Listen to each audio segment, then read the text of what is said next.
என் பெயர் ஜாஸ்மின். இது என் வாழ்க்கையில் நடந்த ஒரு விசித்திரமான, கொஞ்சம் வேடிக்கையான, ஆனால் என்னால் என்றென்றும் மறக்க முடியாத ஒரு இரவின் கதை. பொதுவாகவே அரண்மனை வாழ்க்கை என்பது வெளியிலிருந்து பார்ப்பவர்களுக்கு ரொம்பவும் ஆடம்பரமாக, அழகாக தெரியும். ஆனால் உள்ளே இருக்கும் எனக்கு அது ஒரு தங்க கூண்டு மாதிரிதான். தினமும் அதே பட்டுத் திரைச்சீலைகள், அதே சேடி பெண்கள், அதே விதமான கட்டுப்பாடுகள். ஜாஸ்மின், இதை செய்யாதே. ஜாஸ்மின், அங்கே போகாதே என்று என் காதுகள் புளித்துப் போன ஒரு இரவு அது. என் படுக்கை அறையில் உள்ள பெரிய ஜன்னல் வழியே நிலவை பார்த்தபடி படுத்திருந்தேன். மென்மையான தென்றல் காற்று அந்த மெல்லிய வெள்ளை நிற திரைச்சீலைகளை அசைத்துக் கொண்டிருந்தது. எனக்குள் ஒரு ஏக்கம். நமக்காக யாராவது ஒரு இளவரசனோ அல்லது ஒரு வீரனோ இந்த ஜன்னல் வழியே மாய கம்பளத்தில் பறந்து வரமாட்டானா? இந்த சலிப்பான வாழ்க்கையிலிருந்து என்னை ஒரு சாகச பயணத்திற்கு அழைத்துச் செல்ல மாட்டானா என்று என் மனசு ஏங்கிக் கொண்டிருந்தது. சிறு வயதில் நான் கேட்ட அலாவுதீன் கதைகள் என் நினைவுக்கு வந்தன. ஒரு மாய விளக்கு, அதை தேய்த்தால் வரும் பூதம், அந்த பூதத்தின் உதவியால் இளவரசியை கரம் பிடிக்கும் ஒரு சாதாரண இளைஞன். ச்சே, இதெல்லாம் நிஜத்திலா நடக்கப் போகிறது என்று நினைத்து நானே சிரித்துக் கொண்டேன். ஆனால் விதி என் நினைப்பை சோதிக்க நினைத்தது போல. திடீரென்று என் அறையின் நடுவே ஒரு பெரிய வெளிச்சம். என் கண்கள் கூசின. ஏதோ ஒரு மாயக்கம்பளம் காற்றில் மிதந்து வந்து என் படுக்கைக்கு அருகே நின்றது. அந்த வெளிச்சம் மறைந்ததும் அங்கே ஒரு ஆள் நின்று கொண்டிருந்தான். நான் பயந்து போய் கத்த வாயெடுத்தேன். ஆனால் அவன் தோற்றத்தை பார்த்ததும் எனக்கு சிரிப்புதான் வந்தது. கதைகளில் வரும் அலாவுதீன் மாதிரி அவன் தலையில் முண்டாசு கட்டியோ அரேபிய உடைகளோ அணியவில்லை. பார்க்க ஏதோ ஹாலிவுட் படத்துல வர்ற ஹீரோ மாதிரி ஒரு டெனிம் ஜீன்ஸ், ஸ்லீவ்லெஸ் டீஷர்ட் போட்டுக்கிட்டு தோளில் ஒரு பேக் மாட்டிக்கொண்டு கொஞ்சம் திருட்டு மொழியோடு நின்று கொண்டிருந்தான். நீ நீ யாரு? என் அறைக்குள்ள எப்படி வந்த என்று நான் கொஞ்சம் கோபமாகவும் கொஞ்சம் ஆச்சரியத்துடனும் கேட்டேன். அவன் என்னை ஆச்சரியமாக பார்த்தான். ஹாய், பயப்படாதீங்க. என் பேர் அலாவுதீன். நான் எதிர்காலத்திலிருந்து வர்றேன் என்று ஏதோ சினிமா டயலாக் பேசினான். அவன் பொய் சொல்கிறான் என்று எனக்கு தெரியும். இருந்தாலும் அவன் பார்வை என்னை ஏதோ செய்தது. அவன் முகத்தில் ஒரு அப்பாவித்தனம் கலந்த குறும்பு இருந்தது. அவன் எனக்கு அருகில் வந்து தான் எப்படி இங்கே வந்தான் என்ற கதையை சொல்ல ஆரம்பித்தான். அவன் சொன்ன கதையைக் கேட்டு நான் நிஜமாகவே வாயடைத்து போனேன். அவன் சொன்ன கதை இதுதான். அவன் ஒரு சாதாரண ஆளாம். ஏதோ ஒரு பொருளை தேடி ஒரு பழைய பாழடைந்த செட் மாதிரி ஒரு இடத்துக்குள்ள நுழைஞ்சிருக்கான். அந்த இடம் ரொம்ப இருட்டா பயங்கரமா இருந்திருக்கு. அங்க நிறைய நாய்கள் வேற இவனை பார்த்து குரைத்திருக்கிறது. டேய், கத்தாதீங்கடா, நான் சும்மாதான் வந்தேன், என் வேலையை பார்த்துட்டு போயிடுறேன் என்று அந்த நாய்களிடமே கெஞ்சி கொண்டு மெதுவாக உள்ளே போயிருக்கான். அங்கே ஒரு பழைய பாய் சுருட்டி வைக்கப்பட்டிருந்ததாம். அதை விரித்து பார்த்தால் அதனுள்ளே ஒரு பழங்காலத்து கத்தியும் ஒரு விசித்திரமான விளக்கும் இருந்திருக்கிறது. அந்த விளக்கை பார்த்ததும் அவனுக்கு சின்ன வயசில் படித்த அலாவுதீன் அற்புத விளக்கு கதை ஞாபகம் வந்திருக்கிறது. ஒருவேளை இது அந்த விளக்கா இருக்குமோ என்ற சந்தேகத்தில் அந்த விளக்கை கையில் எடுத்து லேசாக தேய்த்திருக்கிறான். அவ்வளவுதான். அந்த விளக்கிலிருந்து புகையோடு ஒரு பெரிய உருவம் வெளியே வந்திருக்கிறது. அதுதான் ஜீனி, அதாவது பூதம். எதமான், உங்களுக்கு என்ன வேண்டும்? சொல்லுங்கள், கட்டளையிடுங்கள் என்று அந்த பூதம் கை கட்டி நின்றதாம். இவன் ஆச்சரியத்தில் உறைந்து போய், நீ நிஜமாவே பூதமா? அப்போ இந்த விளக்கு அலாவுதீன் விளக்கா என்று கேட்க, அந்த பூதமும், ஆமாம், இந்த விளக்கு யார் கையில் இருக்கிறதோ அவர்கள் கேட்பதை நிறைவேற்றுவதுதான் என் வேலை என்று சொல்லியிருக்கிறது. அப்போ இவனுக்கு எவ்வளவு குஷி வந்திருக்கும். எனக்கு என்ன கேட்டாலும் குடுப்பியா என்று இவன் கேட்க, அந்த பூதம், கண்டிப்பாக, நீங்கள் எந்த ஆசைப்பட்டாலும் அதை நிறைவேற்றுவேன் என்று சத்தியம் செய்திருக்கிறது. உடனே நம்மாள் என்ன கேட்டான் தெரியுமா? எனக்கு ஒரு அழகான பொண்ணு வேணும், அவளை பார்த்தாலே அப்படியே தேவதை மாதிரி இருக்கணும் என்று கேட்டிருக்கிறான். அந்த பூதமும் உத்தரவு எஜமானே என்று சொல்லி ஒரு தேவதை மாதிரி ஒரு பெண்ணை அங்கே கொண்டு வந்து நிறுத்தியிருக்கிறது. அந்த பெண்ணை பற்றி இவன் என்னிடம் சொல்லும்போது எனக்குள் கொஞ்சம் பொறாமையாக கூட இருந்தது. அவளாம் இவனை பார்த்ததும் சிரித்துக்கொண்டே பூக்களை எடுத்து இவன் மேலே தூவி ஏதோ பூஜை செய்வதை போல ரொமான்டிக்காக நடந்து கொண்டாளாம். இவனுக்கு அது ரொம்பவும் பிடித்து போய்விட்டது. ஆனால் இவனுக்கு ஆசை அடங்கவில்லை. ஜீனி, இது பரவாயில்லை, ஆனால் எனக்கு அலாவுதீன் கதையில் வரும் ஜாஸ்மின் இளவரசியை பார்க்கணும், அவளை மீட் பண்ண முடியுமா என்று கேட்டிருக்கிறான். அந்த பூதம் உடனே மாய கம்பளத்தை விரித்து இவனை ஏற்றிக்கொண்டு காலங்களையெல்லாம் கடந்து நேராக என் படுக்கை அறைக்குள் கொண்டு வந்து விட்டுவிட்டு மறைந்துவிட்டது. இந்த கதையெல்லாம் கேட்டு நான் விழுந்து விழுந்து சிரித்தேன். அப்படியா, சரி, நீ தேடி வந்த ஜாஸ்மின் நான்தான். இப்போது என்ன செய்யப் போகிறாய் என்று நான் கொஞ்சம் குறும்பாக கேட்டேன். அவன் என் படுக்கைக்கு அருகில் அமர்ந்தான். அவன் கண்களில் ஒருவித தயக்கம் இருந்தாலும் என்னை நெருங்கி வந்தான். நான் அவனை பார்த்தேன். சரி, இவ்வளவு தூரம் கஷ்டப்பட்டு வந்திருக்கான், கொஞ்சம் என்ஜாய் பண்ணலாம் என்று நானே முடிவெடுத்தேன்.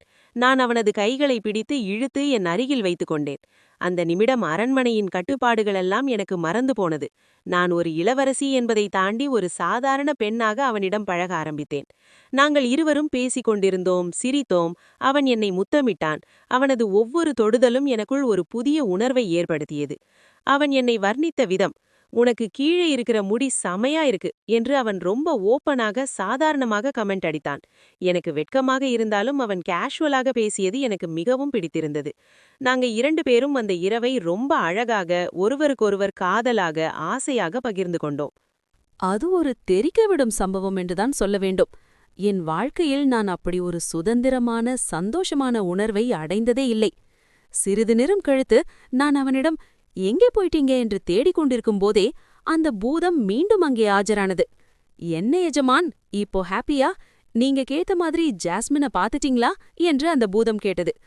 இவன் ரொம்பவே சந்தோஷத்தில் மிதந்து கொண்டு, நான் ரொம்ப ரொம்ப ஹாப்பி ஜீனி, ஒவ்வொரு இடமும் செதுக்குன மாதிரி இருக்கு, நீ நிஜமாவே வேற லெவல்டா என்று அந்த பூதத்தை புகழ்ந்து தள்ளினான். அந்த பூதம் சிரித்துக்கொண்டே, சரி எஜமான், இன்னும் என்ன வேண்டும் கேளுங்கள், நிறைய எஜமான்களை நான் பார்த்திருக்கேன். எல்லோரும் பணம், காசு, சொத்து, ஏன் உயிரை கூட கேட்பாங்க. ஆனா நீங்க தான் வித்தியாசமா சந்தோஷத்தை மட்டும் கேக்குறீங்க. சொல்லுங்க, அடுத்த ஆசை என்ன என்று கேட்டது. இவனுக்கு ஆசை சும்மா விடுமா? ஜீனி, இப்போ நான் ஒரு ஐடியா சொல்றேன். நாம ஒரு இடத்துக்கு போகணும். அங்கே நீ முதல்ல எனக்கு அறிமுகப்படுத்தின அந்த தேவதை பெண்ணு மாதிரி பொண்ணு இருக்கணும். அப்புறம் இந்த ஜாஸ்மின் இருக்கணும். கூடவே ஏன் கைவசம் இருக்கிற இன்னும் சில பொண்ணுங்களும் இருக்கணும். எல்லாரும் ஒன்னா சேர்ந்து ஒரு குரூப்பா என்ஜாய் பண்ணணும் என்று தன் அடுத்த ஆசையை சொன்னான். எனக்கு இதை கேட்டதும், என்னடா இவன் இப்படி ஒரு ஆசையை கேட்கிறானே என்று தோன்றியது. ஆனால் அந்த பூதம் கொஞ்சமும் தயங்கவில்லை. ஓகே எஜமான், இதோ நடக்குது பாருங்க என்று சொல்லிய மறுகணமே நாங்கள் அனைவரும் இன்னொரு இடத்திற்கு மாற்றப்பட்டோம். அது ஒரு அழகான பூங்கா. அங்கே பெரிய நீரூற்றுகள், விதவிதமான பூக்கள் என பார்க்கவே ரம்யமாக இருந்தது. அந்த பூங்காவில் அவன் ஆசைப்பட்ட மாதிரியே அந்த தேவதை பெண், நான் மற்றும் இன்னும் சில பெண்கள் என பலரும் அங்கே இருந்தோம்.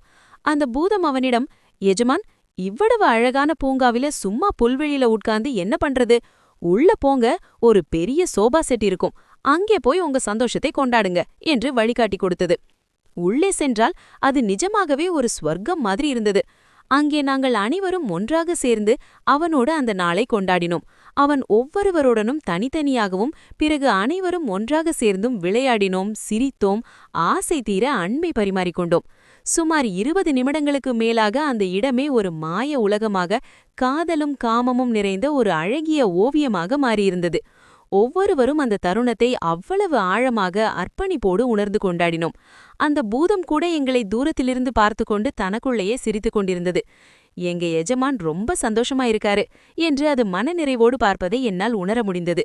எல்லாம் முடிந்து நாங்கள் அனைவரும் மிகவும் சோர்ந்து ஆனால் மனநிறைவோடு படுத்திருந்தோம். அப்போது அலாவுடீன் எழுந்து அந்த பூதத்திடம் சென்றான். ரொம்ப தேங்க்ஸ் ஜீனி, நீ எனக்கு கொடுத்த இந்த சந்தோஷத்துக்கு அளவே இல்ல. நீ எனக்காக நிறைய செஞ்சிட்ட. அதனால உன்னை நான் விடுதலை செய்றேன். நீ இனிமேல் யாருக்கும் அடிமை இல்ல.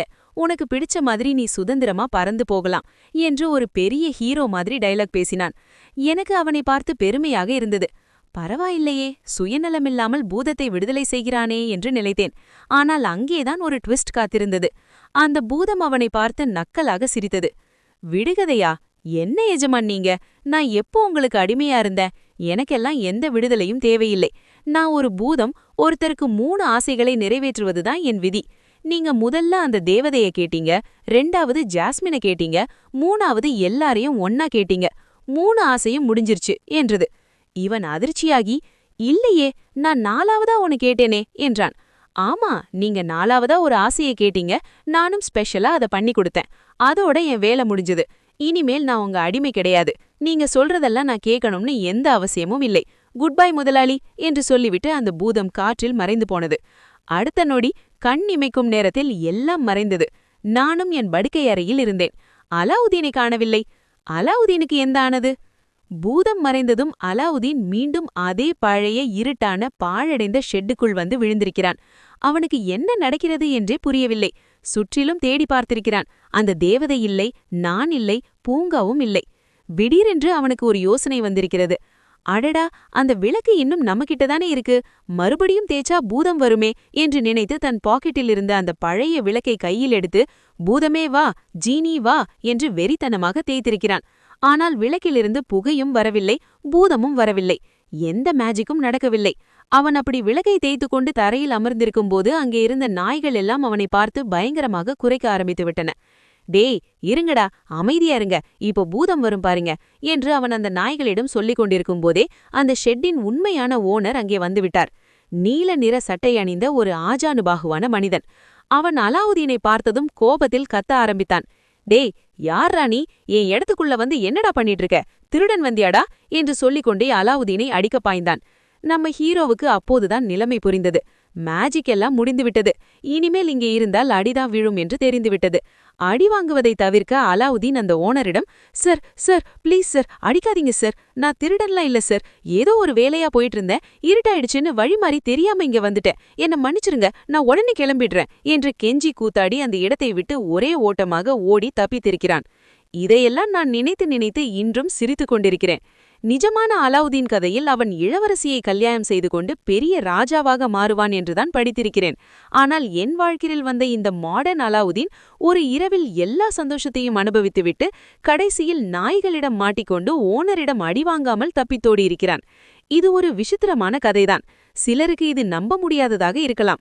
ஆனால் அந்த இரவு, அந்த மாயக்கம்பளம், அந்த விசித்திரமான பூதம், எல்லாவற்றிற்கும் மேலாக திருத்து மொழியோடு வந்த அந்த அலாவுதீன், இவர்களை என் வாழ்நாளில் நான் மறக்கவே மாட்டேன்.